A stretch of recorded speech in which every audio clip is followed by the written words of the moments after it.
At her core, she is strong. At her core, she is resilient. At her core, she is so much more than what she's been through.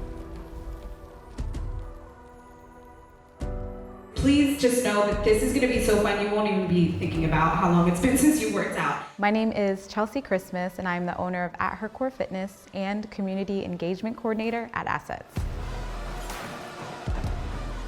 I love going to the gym. I consider myself a gym hopper. So I was always at the gym and I was like, why don't I see anybody here that looks like me? So I decided to create that space.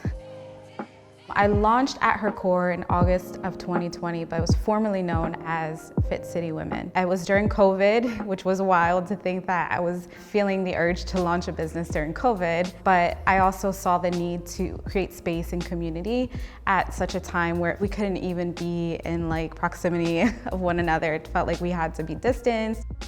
So it started off as just random pop-ups at Buchanan Park. I made a post about it, kind of inviting, engaging the interest in it, and it took off right away. Local gyms started to find out about it, started to partner with them, and they were allowing me to use their space to hold my classes. And it was just another way to get women that looked like me into these luxurious style studios that weren't necessarily affordable, and I was able to provide those classes at a more affordable rate. Good morning!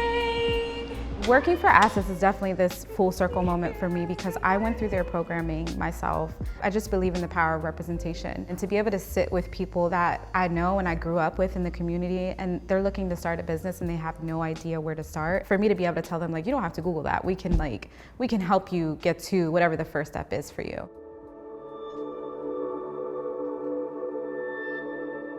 Oftentimes, I think of the story that I tell myself. We all have this core belief, and sometimes it can be a healthy belief and it can be an unhealthy one. I try and combat that with the idea that we can always tell ourselves a new story. I'm most proud of the women who have come to a class or have come to an event, whether it's Fitness Together or have worked with me one-on-one. I'm most proud of them really being able to see who they are outside of weight loss, outside of just their careers. They're really able to lean more into who they are just as women. Being a part of the legacy of the Y is a huge deal to me. I was born and raised here in Lancaster City, and when I think about the generations who were before me, who have paved the way, it gives me this opportunity to do the same. So I think of life as this revolving door. So when the door is open for me, I think it's valuable for me to hold the door open for the next person. The hope that I have for the next generation is that they would continue to lean into their authenticity and that they would lead in such a way that continues to create change.